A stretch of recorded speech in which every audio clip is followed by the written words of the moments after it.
C'est valable pour toi, pour CJ et particulièrement pour Mason. On sait qu'en Angleterre, on regarde pas trop le foot des autres championnats. Donc en quoi, pour vous, quand vous êtes anglais, c'est spécial de jouer contre une équipe anglaise? Oui, bien sûr, c'est très spécial de jouer contre une équipe anglaise. J'ai grandi en Angleterre, j'ai commencé en Angleterre. C'est une équipe contre qui j'ai déjà joué à des niveaux moindres, à des niveaux de jeunes. J'ai aussi de la famille qui va regarder le match, donc c'est vraiment quelque chose de spécial pour moi. Angel, bonjour.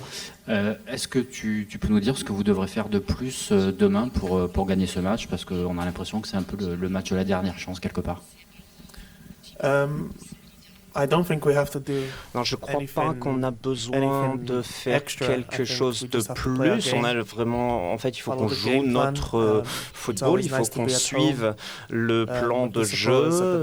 On joue à domicile, il faut en profiter, mais c'est toujours une occasion spéciale. Bien sûr, pour nous, il faut jouer avec la même passion, avec le même enthousiasme qu'on a joué dans les matchs précédents.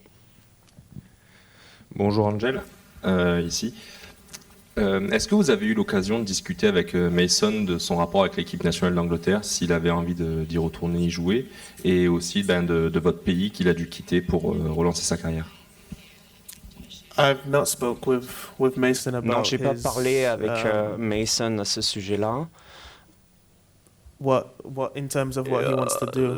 ce qu'il veut faire, voilà, il parle. On parle de Call of Duty, on parle de FIFA, on parle de foot, mais on ne parle pas beaucoup de nos objectifs, de nos carrières. Notre relation, c'est pas ce genre de relation-là. Donc voilà, non, j'ai pas d'autre chose à dire là-dessus que ce que je viens de vous dire.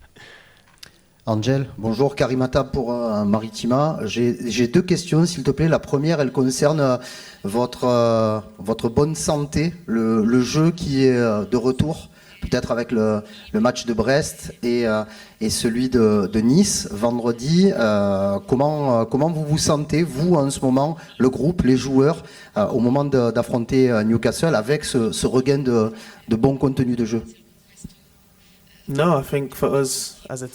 je crois que pour nous, en tant qu'équipe, c'est vraiment très bien de jouer pour le club. Les deux derniers matchs, c'était quelque chose de très bon pour nous. On a su regagner un peu de confiance. C'était une phase difficile avec les différentes blessures qu'on avait, avec les différentes circonstances qui se sont passées. Mais on essaye toujours de retrouver, de garder le positif, et c'est ce qu'on fait vraiment dans tous les matchs qu'on fait. Donc demain, c'est une autre occasion de rester positif et de jouer notre football. Et une question plutôt personnelle, comment tu te sens, toi, tout simplement? Est-ce que tu as, si le besoin en était, tu as vraiment trouvé ta place au sein de cet effectif et au sein de ce milieu de terrain par rapport à ce que te demande le coach? No, I feel good. Oui, je crois que non, je suis toujours en phase d'adaptation, pas forcément en ce qui concerne la Ligue 1, mais surtout je m'adapte dans une équipe, dans un nouvel environnement, c'est vraiment différent, mais sinon je me sens bien, je me sens vraiment, tout le monde s'occupe pour qu'on se sente le mieux possible, le staff, donc voilà, non, je me sens bien. Bonjour Angèle, ici. Camille Cadom pour jouer la Marseillaise. Deux petites questions. Je vais d'abord te demander, pour toi, face à Newcastle, quelle va être la clé de ce match-là? On voit que Newcastle, c'est une équipe qui joue avec beaucoup d'intensité. On l'a vu notamment sur ce match face à Manchester City, leur dernier match. Voilà, raconte-nous comment toi tu vois ce match-là. Newcastle are very good, Newcastle est vraiment très bonne, une équipe très physique qui va mettre beaucoup d'impact. Je crois qu'on a déjà rencontré des équipes de ce type en Ligue 1, mais on sait qu'il y a beaucoup de qualité, je connais beaucoup de joueurs, j'ai déjà joué contre eux aussi en Angleterre. Je sais que ça va être un test très compliqué, mais vraiment, ici au Vélodrome, c'est toujours un endroit spécial. Champions League, c'est aussi quelque chose de très spécial. Donc vraiment, on a hâte de se retrouver sur le terrain demain. Tu as joué il y a quelques années du coup en Première Ligue. Depuis ton départ, comment tu analyses, comment tu regardes l'évolution qu'a eu ce club de Newcastle, qui était considéré peut-être comme un club mid, peut-être il y a quelques années, aujourd'hui qu'on voit au top à peu près, en tout cas dans le Big Four ou dans le top 5 aujourd'hui en Angleterre. I think Newcastle as a team. Oui, je crois que Newcastle en Angleterre a toujours été bien considéré en Angleterre. Je crois que c'est un club spécial en Angleterre qui a eu beaucoup de fans. St. James's Park, c'est aussi un endroit très intéressant, très chaud pour jouer. Après, ils ont eu une phase d'évolution qui est importante.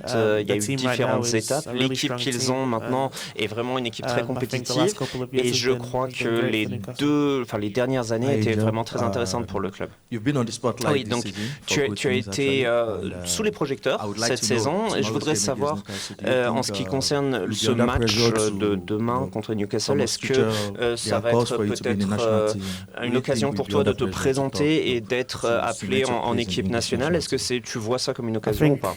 Je crois qu'en fait, il y a toujours une certaine pression avant ce genre de match. On a toujours l'occasion de briller et de montrer quelque chose sur le terrain. Et bien sûr, la Ligue des Champions, la Champions League, c'est le niveau le plus haut du foot européen. Donc c'est toujours une excellente occasion de jouer ce genre de match. Mais il faut toujours mettre l'équipe en avant et il faut toujours qu'on joue ensemble. Vraiment, on a besoin de points en plus en Ligue des Champions. Donc demain, c'est beaucoup moins à propos de moi. C'est surtout il faut jouer pour l'équipe et gagner des points. Bonjour, Michel Garossio, journal La Marseillaise. Après la démonstration contre Nice, où vous avez complètement étouffé votre adversaire, est-ce qu'il n'y a pas un risque d'euphorie? Comment éviter justement de se dire qu'il y a de l'euphorie et rester concentré pour se dire que Newcastle, c'est vraiment l'objectif numéro 1 et pas faire comme s'il ne s'était rien passé avant, quoi. I think it's like what you said. We have to oui, je crois que c'est comme tu viens de le dire en fait. Il faut rester concentré, il faut qu'on prenne les matchs les uns après les autres. On a joué un très beau match après Nice. On a joué quelque chose, mais voilà, on a gagné et maintenant il faut se préparer pour le match de Newcastle. Donc il faut rester concentré, il faut jouer un grand match. Et tu l'as dit il y a quelques instants, tu connais quelques joueurs de Newcastle. Quels sont ceux avec lequel tu as peut-être une meilleure relation, ceux que tu connais le mieux?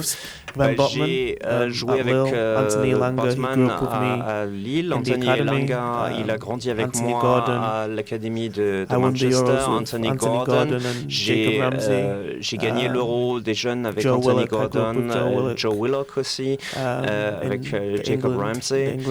Et donc vraiment le groupe des jeunes anglais, on se connaît, on est amis. Donc voilà, c'est les noms qui me viennent tout de suite. Et donc, j'ai aussi joué avec Nick Pope en équipe nationale. Donc oui, il y a quelques joueurs que je connais très bien. Et je sais que tu connais aussi très bien Mason Greenwood. Est-ce que tu peux nous dire peut-être une idée pour le public anglais, comment est-ce qu'il s'adapte ici à Marseille, sur le terrain, en dehors du terrain, parce qu'on sait qu'il est capable de jouer très très bien. Oui, ça dépend toujours de l'environnement dans lequel on évolue, dans lequel il évolue. En tout cas, ici à Marseille, il est apprécié par tout le monde. Il travaille très très fort. Moi, je le connais aussi depuis tout petit. Je crois que c'est peut-être une des personnes que je connais le mieux. Mais il faut demander aussi au staff, il faut demander aux autres personnes du club. Sur le terrain, on voit qu'il aime jouer, on voit qu'il fait de bonnes performances en tant que coéquipier. Voilà, l'entente est parfaite et en tant que personne, on s'entend bien aussi. Germain de RMC Sport. Est-ce que vous considérez que ce match, c'est un peu la dernière chance, ça passe ou ça casse, comme on dit, il faut absolument gagner pour avoir encore des chances de se qualifier? Est-ce que pour toi, c'est comme une finale presque? I think for us, oui, je crois que pour nous, on traite en fait tous les matchs comme des finales. Ça va être un match très difficile, on se voile pas la face. Mais comme je l'ai dit, on a besoin de points, on a besoin de gagner, on a besoin d'approcher ce match comme un match qu'on est convaincu de gagner. On n'a pas beaucoup de matchs après, mais on ne sait jamais ce qui peut se passer dans le foot. Donc voilà, on reste optimiste et on prend les choses petit à petit. Et dernière question, lève la main pour qu'on te voit.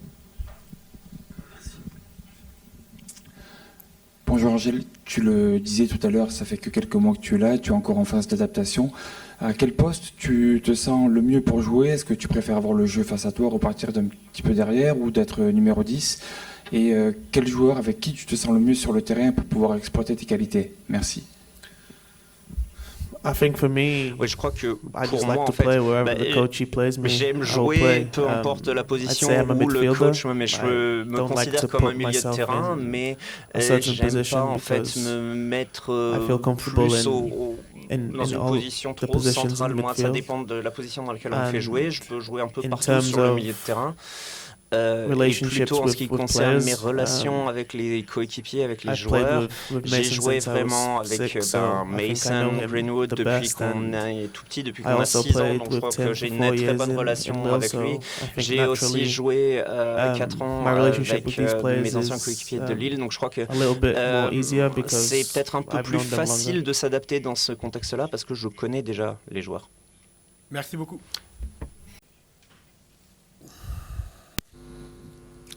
Bonjour coach. Bonjour. Romain Canucci pour le Phocéen. Une question concernant Nayef Aguerd. Est-ce qu'il est disponible pour cette rencontre? Est-ce qu'il est possible de le ménager? Est-ce qu'on le ménage quand on le met par exemple dans une défense à 5 au lieu de mettre dans une défense à 4? Ou tant qu'il joue, on s'expose à malheureusement aggraver sa blessure? No, non è disponibile per domani. Né a 5, né a 7, né a 10. Disponible ni à 5, ni à 7, ni à 10. Coach, s'il vous plaît. Oui. Je voulais vous poser une question du coup sur le match de demain sur Newcastle, du coup qui a une équipe qui performe du coup en Ligue des Champions, 3 victoires pour eux en championnat. Ils sont très réguliers, très performants à domicile. C'est vrai que c'est à l'extérieur où ça pêche un peu pour eux dans leurs résultats ces derniers temps. Là ils viennent du coup ici au Vélodrome. Voilà, quelle opinion vous avez de cette équipe de Newcastle qui connaît en fait 2 visages, on peut dire, cette saison? No, Newcastle è una squadra forte, l'ha detto bene Angel, è una squadra fisica, giocano assieme da tanto, l'allenatore è bravo e sarà una partita difficile come tutte. Non credo che sia una partita decisiva perché la Champions dell'anno scorso ha dimostrato che fino alla fine non è mai finita e anche squadre che erano a 2 partite, a 3 partite dalla fine quasi morte, poi si sono qualificate, però sì che è una partita importante, sì che abbiamo raccolto troppo poco nelle prime 4 partite, meritavamo di più, sì che con l'Atalanta non abbiamo giocato la nostra miglior partita, anzi abbiamo giocato male, però è anche vero che 3 punti per quello che abbiamo fatto sul campo non sono giusti, meritavamo di più e adesso ne abbiamo 4. In tutte e 4 si possono far punti, partendo da domani, perché il Newcastle è forte, sicuramente ha giocatori forti, ma anche noi abbiamo giocatori forti e giochiamo in casa. Alors Newcastle, c'est une équipe forte, c'est une équipe physique qui joue ensemble depuis très longtemps. Ils ont un bon entraîneur, ça va être un match difficile, mais comme toujours, voilà, moi je pense pas que ce soit un match décisif. Si on voit la Ligue des Champions de l'an dernier, on a eu la preuve que voilà, c'est jamais fini. Il y a des équipes qui à 2-3 matchs de la fin de la phase de Ligue semblaient complètement éliminées et qu'au final se sont qualifiés. Mais l'important, c'est vrai, ce qui est important, c'est qu'on n'a pas assez de points, donc on en a besoin. On méritait plus. C'est vrai que contre l'Atalanta, on n'a pas fait un très bon match, voire mal joué. Mais 3 points, ça ne représente pas ce qu'on a fait honnêtement sur le terrain. Donc voilà, il reste encore 4 matchs. Sur les 4 matchs, je pense qu'on peut prendre des points partout. Et ça commencera dès demain contre cette équipe de Newcastle qui est forte. Mais encore une fois, on l'est aussi et on joue à domicile. Coach, bonjour. Justement, il reste 4 matchs, comme vous venez de le dire. Est-ce que, comme un de vos collègues, José Mourinho, est-ce que vous pensez que la qualification se jouera à moins de points que la saison dernière? Est-ce que vous pensez que l'année dernière, c'était joué à 11? Est-ce que vous pensez qu'il faudra peut-être un petit peu moins cette année pour espérer se qualifier pour les barrages? Non lo so, io non ho l'esperienza di Mourinho per sapere i punti. So che dobbiamo vincere qualche partita per qualificarci. Una non basta e neanche 2, e noi dobbiamo pensare a giocare bene e a essere nelle 2 aree di rigore lucidi, sia quando abbiamo possibilità di far gol, sia quando dobbiamo difendere. Questo sì. Alors je ne sais pas, honnêtement, je n'ai pas l'expérience de Mourinho, mais ce que je sais, c'est qu'il faut des points et il faut remporter des matchs pour se qualifier, pas 1, pas 2, je pense, mais pour l'instant, il faut vraiment se concentrer sur le fait de bien jouer et surtout être lucide dans la surface de réparation, que ce soit dans la leur pour essayer de marquer et dans la nôtre pour bien défendre. Bonjour coach, Bruno Blanza de la radio ici Provence. 2 questions s'il vous plaît. La première sur Mason Greenwood. On le voit en championnat, il est vraiment très très bon. Il marque des buts, des doublés, des fois des triplés. Attendez-vous qu'il performe encore plus et qu'il porte un peu plus votre OM sur la scène européenne dans ces gros matchs où on peut l'attendre plus? Est-ce que c'est aussi votre attente s'il vous plaît? Sì, però con l'Atalanta lui è stato uno di quelli che ha giocato bene, così a Lisbona al primo tempo, e non credo che per lui cambi tanto Champions League o campionato. Poi ci sono delle giornate che sta meglio, peggio, che gioca meglio, che gioca peggio, però siamo contenti di Mason, di tutto quello che fa, non solo dei gol, ma sta diventando, come ho detto a Nizza dopo la partita, sta diventando un giocatore completo. Alors oui, c'est vrai, mais contre l'Atalanta, c'était quand même un de ceux qui avait bien joué. Il avait bien joué aussi la première mi-temps à Lisbonne, donc je pense pas que ça change énormément, honnêtement, que ce soit en Ligue 1 ou en Ligue des Champions. Après, il peut y avoir des meilleures journées que d'autres, voilà, mais nous, on est content de ce qu'il fait, pas seulement en termes de but, mais aussi de manière générale, comme je l'ai dit après le match contre Nice, c'est en train de devenir un joueur de plus en plus complet. Hi Roberto. Mason Greenwood, it's the first time you've played against an English team since he moved away from England. So we don't see too much of him over there in the UK. Can you give us an idea how his life is developing? How are things for him off the pitch since he moved here?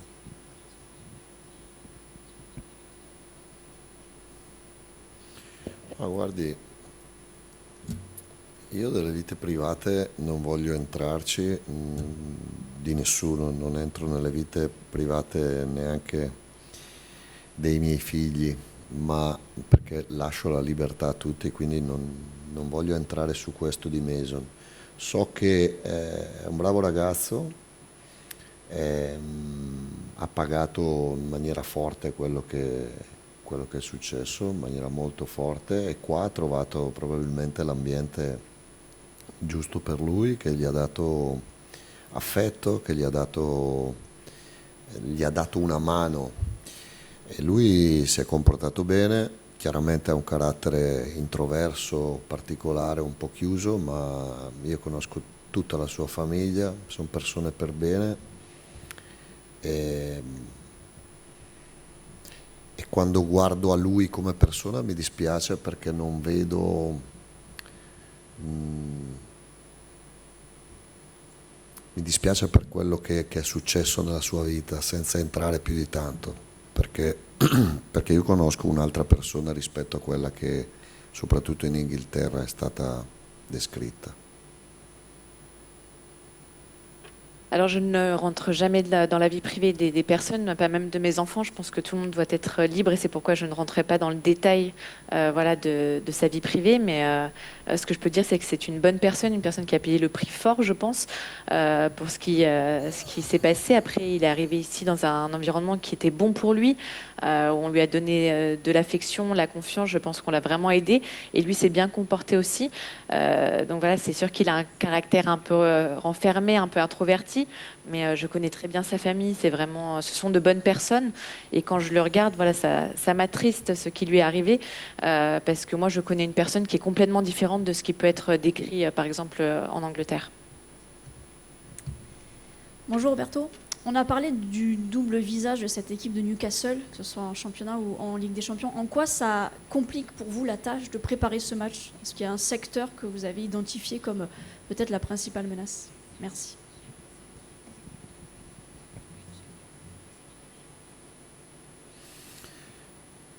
Il doppio viso, se si può dire di tante squadre, no? Il fatto che alternino prestazioni.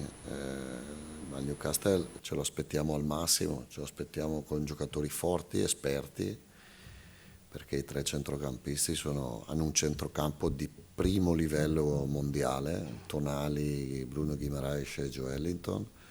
Anche davanti hanno giocatori con qualità, però se pensiamo tanto agli altri rischiamo di inibire le nostre qualità, e quindi dobbiamo pensare a quelle che sono le nostre, portando rispetto, preparando la partita anche in fase difensiva al meglio, ma dobbiamo pensare anche alla qualità nostra, che è tanta anche la nostra. Alors, de double visage, on peut parler de beaucoup d'équipes, honnêtement. Donc, ça ne concerne pas que. Après, Newcastle, c'est une équipe qu'on attend vraiment à son maximum, avec des joueurs forts, expérimentés. Ils ont un milieu de terrain vraiment de très haut niveau européen, avec Tonali, Ellington, etc. Donc, vraiment, ils sont tous très forts. Mais si on se concentre uniquement sur les adversaires, on risque de s'oublier un peu. Donc, voilà. On sait qu'il va falloir être attentif, mais il ne faut pas oublier non plus toutes les qualités qu'on a, qui sont nombreuses. Bonjour Roberto. Bonjour. Est-ce qu'il serait possible d'avoir une petite précision sur Facundo Medina? À la fin du match contre Nice, vous avez dit en interview qu'il s'était refait mal en italien, mais ça n'a pas été traduit par le diffuseur. Est-ce que vous pouvez nous dire quel est son état physique? Est-ce que finalement ça sera plus long que prévu pour lui? Sì, ha avuto una ricaduta e dovrà star fermo ancora un mese, sperando che poi torni e fino alla fine della stagione ci sia, perché Medina è un altro giocatore che difficilmente si può sostituire caratterialmente, ma anche come caratteristiche di giocatore. È mancino, assieme ad Aguerd, ha un carattere di trascinatore. Purtroppo l'abbiamo avuto solo a Madrid, con l'Ajax e a Strasburgo, e poi non l'abbiamo mai avuto. Dall'inizio dell'anno non siamo mai riusciti ad averlo, né lui né Traoré, che domani sarebbe stata una partita giusta per Traoré, perché ha passo, perché ha forza fisica. E ci sono tanti infortunati ancora, ma dobbiamo avere il focus solo su quelli che ci sono, e quelli che ci sono bastano per poter fare una grande partita e poter vincere anche. Alors oui, c'est vrai, il a une rechute et il devrait être arrêté encore un mois. Donc j'espère qu'il pourra revenir après ça et qu'il n'aura plus de problème d'ici la fin de la saison, parce que c'est vrai que Medina, c'est un autre joueur qui est difficile à remplacer, tant de par son caractère que ses caractéristiques physiques. C'est un gaucher avec Aguerd, et c'est vrai que on l'a eu uniquement à Madrid contre l'Ajax et Strasbourg, et depuis, même avant, on l'a jamais eu, un peu comme Traoré, pour qui le match de demain aurait pu être vraiment adapté de par ses qualités physiques, sa force physique. Mais voilà, malheureusement, on a beaucoup de blessés, on le sait, mais il faut se concentrer sur les joueurs qui sont présents et qui sont suffisants pour pouvoir faire un gros match demain et même l'emporter. Mathieu pour l'équipe. Coach, Newcastle, je crois c'est votre avant-dernier match à Brighton avant de partir. C'est une équipe que je pense vous connaissez par cœur, il y a le même coach, beaucoup de joueurs. Quels enseignements vous avez tirés de vos nombreuses oppositions avec eux en Première Ligue? Voilà, sur quoi vous allez pouvoir vous appuyer, et sur quels enseignements? Ma è una squadra fisica, ma sanno anche giocare, sono giocatori veloci sugli esterni davanti, che giochi Elanga, Gordon o Barnes e in mezzo al campo hanno giocatori forti, esperti, una squadra forte. D'altronde in Premier League, se vuoi stare nelle prime posizioni, devi avere squadre forti in tutti i reparti e in tutte le caratteristiche, no? Forti fisicamente, forti tecnicamente. Sono allenati da un allenatore bravo che conosco bene, una squadra forte, ma il calcio è bello perché poi i risultati non dipendono solo dai giocatori forti o dal valore del giocatore, dipendono da tante altre cose, la motivazione, il coraggio, il gioco. E io credo che anche noi abbiamo dei giocatori forti, lo dico sempre, non per presunzione, ma perché dico la verità, e credo che possiamo avere le nostre armi per poterli mettere in difficoltà. Alors c'est une équipe physique, mais c'est une équipe qui sait bien jouer, qui est rapide sur les couloirs, rapide en attaque, par exemple aussi avec Barnes, Gordon, Elanga. Voilà, ils ont énormément de bons joueurs, de joueurs experts, et de fait, pour tous les cas, pour être en haut du classement en Premier League, il faut des joueurs qui soient techniques, qui soient physiques. Voilà, avec ces genres de qualités, ils ont un bon entraîneur aussi. Mais la beauté du football, c'est qu'il n'y a pas que ces qualités qui font gagner les matchs. Il y a la motivation, le courage, le jeu aussi qui sont importants. Et nous, on a encore une fois des joueurs forts. Je le répète très souvent. C'est pas parce que je pense qu'on est mieux que tout le monde, mais juste parce que c'est la réalité. Et je pense qu'on est en mesure de les mettre en difficulté. Bonjour coach, Karim Attab pour Maritima. Par rapport, vous parlez des forces de Newcastle, bien sûr, hein, on parle beaucoup de leur milieu de terrain, vous l'avez dit, tactiquement et techniquement et physiquement. Vous nous avez parlé du retour de Geoffrey Kondogbia avec une manière différente de gérer ses efforts et ses après-matchs. Pierre-Emile Højbjerg doit être de retour, selon ce que vous nous avez dit après le match de Nice. Est-ce que vous pouvez nous parler de l'association de ces deux joueurs quand vous les avez eus ensemble à 100% physiquement? Qu'est-ce que l'association Kondogbia-Højbjerg vous a apporté? Qu'est-ce qu'elle pourrait vous apporter? Kondogbia e Højbjerg danno tutto. Højbjerg sta bene, giocherà, e Kondogbia vediamo. Hanno qualità, hanno fisicità, hanno esperienza, hanno personalità, hanno tutto. Sta facendo molto bene Vermeeren, Angel sta facendo bene anche lui, da 10, da 8, quella posizione che si abbassa. O'Reilly nell'ultimo periodo ha trovato poco spazio, ma è un altro giocatore forte che può giocare sia da 8 sia da 10. E poi c'è Nadir e c'è Bacola, che io non li tengo in cantina, li tengo nella mia testa. Possono giocare tutti questi che ho nominato in mezzo al campo.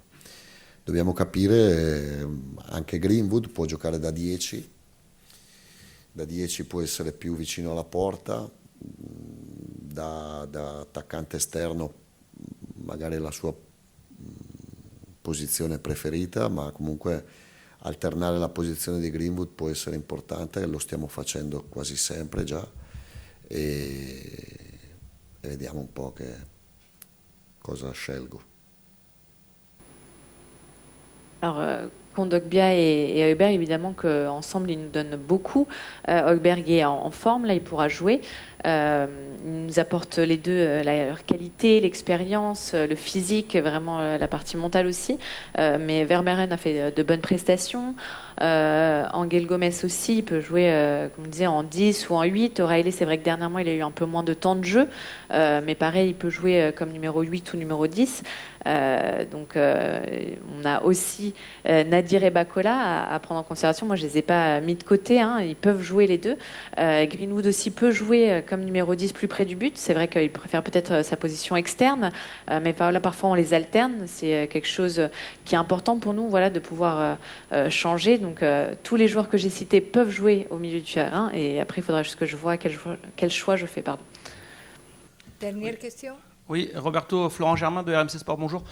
Une question par rapport à votre déclat de vendredi soir qui a pu surprendre certains en disant que vous n'étiez pas totalement satisfait du contenu du jeu. Est-ce que derrière ça, il y a aussi un message voilà, de dire à votre groupe qu'il ne faut pas se fier uniquement aux résultats, ou peut-être aussi à l'opinion publique ou aux médias, et que c'est une manière de rester concerné, de rester toujours concentré malgré ce score fleuve. Voilà. Est-ce qu'il faut interpréter aussi un message derrière cette position, ou c'était juste sincère par rapport à l'analyse du match? Merci. No, non era un messaggio, era quello che pensavo, che penso ancora di più dopo aver visto la partita. Io credo che non abbiamo fatto una partita da giustificare il 5-1, che poi è meritato, potevamo fare anche più gol, però possiamo migliorare. Questo non l'ho detto perché avevamo vinto, perché devo mandare messaggi. Io dei messaggi non ne mando a nessuno, dico quello che penso. Credo che questa squadra debba giocare meglio, perché oggi il calcio va nella direzione della marcatura a uomo. L'80% delle squadre in Europa, in Francia, in Inghilterra, in Germania, in Italia un po' meno, ma l'80% marcano a uomo. Quindi o hai chiaro cosa fare, con una struttura, con un ordine, con le cose già chiare per tutti, e bisogna farle e farle bene, oppure rischi che l'avversario non ti faccia uscire dalla metà campo, e quando non esci dalla metà campo poi diventa difficile. Ma questo, la partita a Brest l'anno scorso, la prima, il 5-1, dove il Brest marcava uomo e venivano forte a pressarci, abbiamo giocato meglio che a Nizza dopo un anno e mezzo. È vero che sono cambiati i giocatori, è vero tante cose, ma l'obiettivo è avere quella qualità di gioco quando vengono a pressarci alti. Quando poi l'avversario si abbassa e rimane nella propria metà campo, allora è una partita completamente diversa. È come l'estate e l'inverno, non c'entrano niente, allora bisogna sapere cosa fare in quelle altre situazioni che variano. Ma la partita di Nizza, sono contento, abbiamo vinto, magari vincessimo sempre così, però non credo che se giochiamo così vinciamo tante partite come a Nizza. Alors non, il n'y avait absolument pas de message caché, c'est ce que je pense, et je le pense encore plus, et je le répète après avoir revu le match.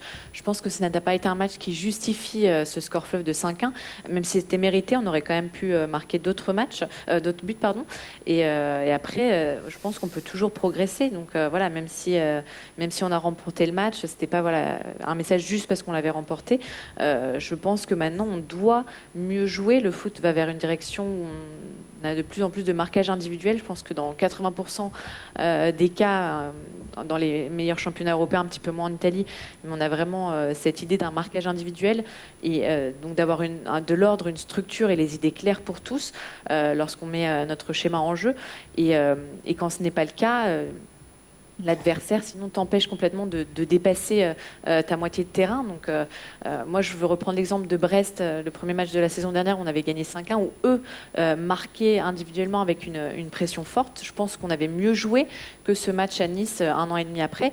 Donc voilà, il faut qu'on réussisse à avoir ces qualités-là, à retrouver ces qualités-là quand on nous presse haut, voilà, quand on a un pressing intense, parce qu'après quand on joue contre des équipes en bloc bas qui sont plus renfermées, c'est comme le jour et la nuit, ce sont deux situations complètement différentes. Mais après, évidemment que je suis quand même content du match de Nice, évidemment que j'aimerais qu'on puisse les gagner toujours de cette manière-là, mais je pense que si on joue de la même manière qu'à Nice, on ne gagnera pas autant de matchs et avec autant de différence de buts. Merci. Merci.